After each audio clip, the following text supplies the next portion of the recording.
Hey everybody, welcome back. Craig with SingleLengthSchool.com here. So the idea of today's free tip is there's a few things that I want to cover today based off of it being very early season. A lot of people, especially in the United States and the Northern Hemisphere, we're just getting into the golf season now. Here in Pennsylvania, I've been fortunate enough. Our league started up. We just had week 2 this week. So I know some of our followers are on the other side of the world and in the other hemisphere, in the Southern Hemisphere. So you guys are getting into your fall golf season, but it never hurts to revisit some basics. And where is this all coming from? Well, we got quite a few new followers. So I want to cover some more basics for them. And also, it's funny because one of the guys in my golf league is also one of my students. So in the golf league, week 1, he had some issues. We went out, played a practice round earlier this week. And then this week on Wednesday evening, he played a little bit better, but he still had some issues. So I want to cover 2 simple basics to get you guys back out on the course, get you guys comfortable with your single length irons and some of your clubs in general. So that's where we're headed today. So let's get started and let's go. First of all, the one thing I've got to stress, and this is a problem that Jeff, the student here that I work with all the time and actually a good friend of mine, ran into. One of the problems, and I'm guilty of it as well, is to quit trying to kill the ball. So as you see, I've got my iron there, but I've got my driver here. This is one of the biggest problems for golfers, especially amateurs. Everybody thinks you need to kill this club. And like I said, I'm guilty of it as well. Wednesday night in league, I had some terrible drives, and it's because I was trying to kill it. I was trying to impress people in the league, and it doesn't do you any good. So there's no reason with a club this size that you need to come back and swing as hard as you can. This club is built to do the work, as are all your clubs. So it doesn't matter if it's the driver or if it's one of your irons. Don't try to kill the ball. First thing you want to do is make sure your grip pressure isn't too tight. If you're squeezing too tight and you feel like you're squeezing the life out of it, that's not a good thing. You want to be able to have a little loose of a grip, almost you may have heard it before, like you're holding a baby bird. You don't want to kill it, you just want to hold it so it can't fly away. Same concept with your golf clubs. Hold it lighter, don't squeeze it till it's dead, but squeeze it lighter, and don't overswing. When you overswing and you try to hit it as hard as you can, what happens is your body starts tensing up, your muscles get tense. You can't release the club the way you should, and that means you're now going to hit the ball high on the face, low on the face, in on the heel, out on the toe. You're going to get terrible results. So let's get that out of our head. Don't kill the ball. Just nice, easy swings.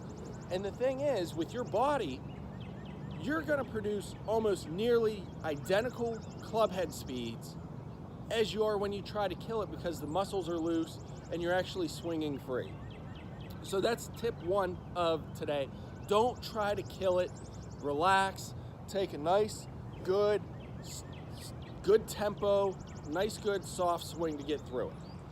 Now, we need to get back to our irons, because this is a problem, especially early in the season, that you're going to have.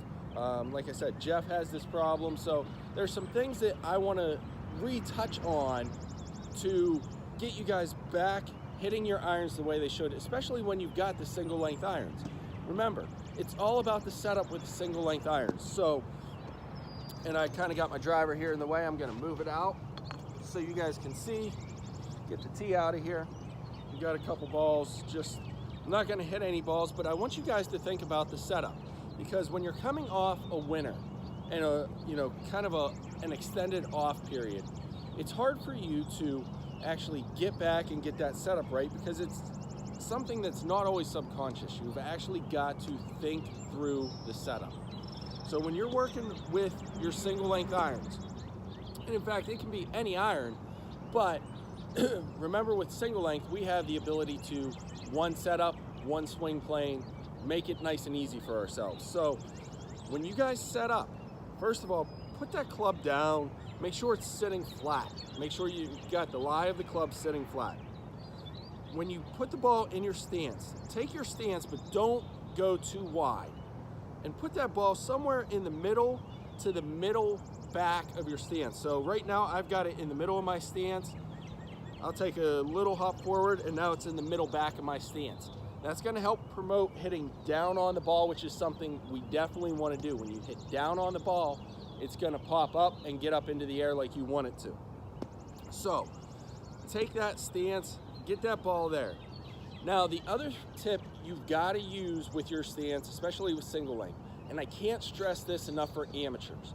When you're hitting an iron, any pro will tell you, any pro on tour will tell you, when you hit an iron, you've got to get your weight to the front. And for a lot of amateurs, it's hard to get that weight to the front, and that results in top shots, chunked shots, you know, hitting the ball to the right, hitting the ball to the left, getting way off your target line and not getting your distances because you can't get that weight to your front foot. So the pros on tour, these guys train 40 plus hours a week. So for them to start with a neutral base, swing, and then get that weight forward, that comes natural to them. For us amateurs, it's not as easy. So this is where the idea of preloading on your front foot comes from.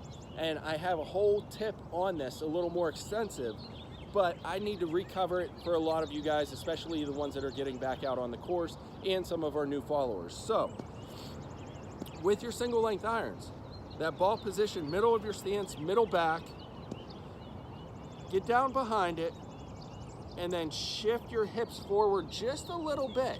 You want to get that weight on the front foot. So for me and you right-handers, it's to your left foot. For you left-handers, it's over on your right foot. You don't need to be 100% on your left foot, but you want to be about 60-65% on your left foot. And that's going to help to get you to come down on the ball, hit the ball first, make good contact, and get the divot afterwards. You always want to divot off your irons after you've made contact with the ball. You've got to have that solid contact to get the ball to do what you want it to do. So again, with your single length setup, ball in the middle, weight forward, and then you take your swing and follow through. And don't cut it off unless for some reason, if it's a punch shot or something, you're trying to knock it down, then you can cut off the follow through. But make sure you're aggressive coming through the ball. You don't want to come here and stop. That's not going to give you the results you want. You've actually got to swing and come the whole way through. So guys, I hope this helps get you guys back into the season, helps you get your scores a little bit lower to begin the season. As you guys know, you work through the season, you're going to get better. So don't get frustrated.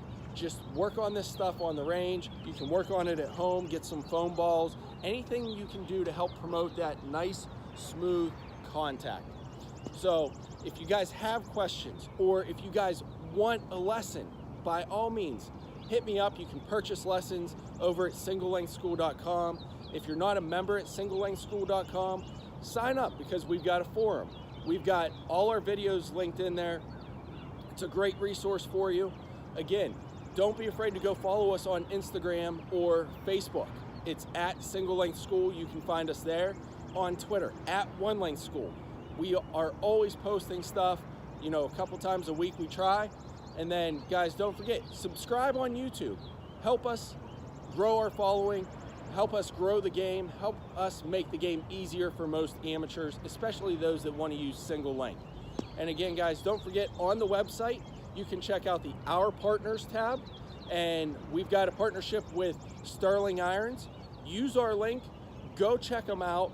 Check out Sterling Irons if you're in the market for a new set of single length irons.